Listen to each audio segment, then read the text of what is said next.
started doing heroin almost exclusively when I was about 18. I'm so emotional about how hard it was on Sean and I. I almost can't talk about it. I just got this hope in me, and I just had such a, it's so weird to say rehab was a great time, but I really had a lot of fun in treatment. The story of Peter, heroin, heartbreak, and hope is a compelling one. Please visit our website to see the full story of Peter and to find resources that can assist people with addictions and their families.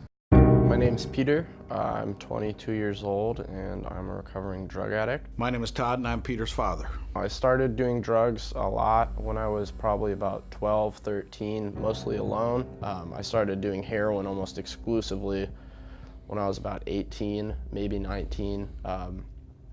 And it went from like a, this is a problem, I should probably stop, to I can't do a single thing in my life, without this drug. I can't get out of bed in the morning, I can't go to sleep at night. I couldn't possibly talk to another person unless I was high.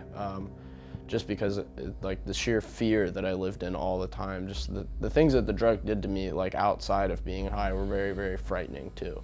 I would always be afraid of the police. I was constantly in fear of getting arrested, but I didn't care that I could get arrested. I knew it was like a factor, and I knew it would mean I would stop getting high for a little while because I'd be in jail or prison, but that didn't mean that like I cared. The entire world had turned into just a dollar sign that was like a means to an end to me not being sick anymore.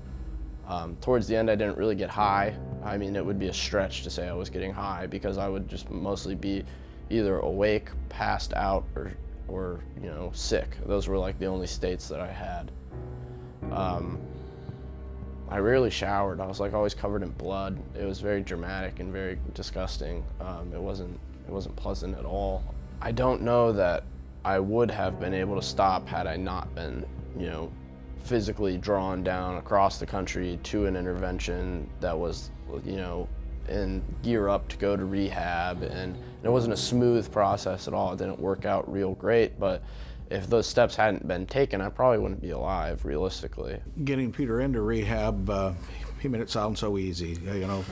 He came down for Christmas and ended up in treatment. But it was a lot harder than that. We knew that Peter could walk out of rehab. We knew he didn't want to walk in there. But I was proud and emotional when he walked in that place and stayed. Rehab was great. I mean, I finally had a break from the twisted like cycle that I was stuck in.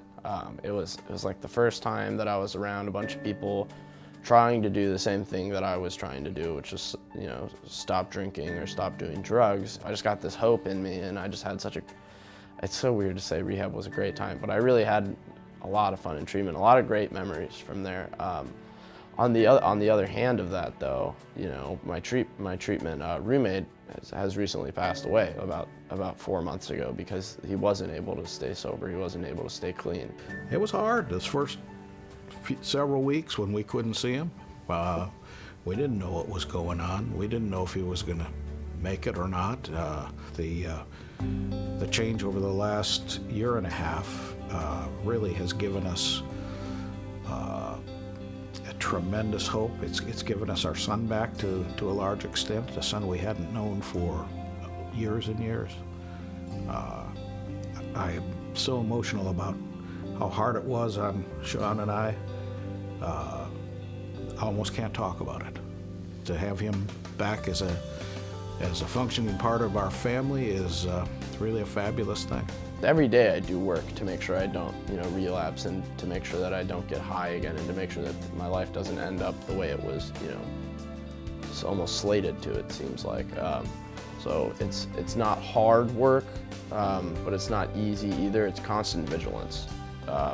I do at least one thing every day to make sure that I don't get high. I work really hard at that, actually. I'm back in school successfully, doing very, very, very well in school. I actually have finals starting in 2 days. I'm not looking forward to that. Life is very, very smooth now. I don't deal with things the same way I used to. And I really have no complaints about life now. I know that's like kind of like a silly fairy tale ending to like this whole thing, but like I'm very happy. My life is very easygoing. and I show up where I'm supposed to show up, and I do what I'm supposed to do, and as a result of that, I go to bed safe and sound and with a clear conscience.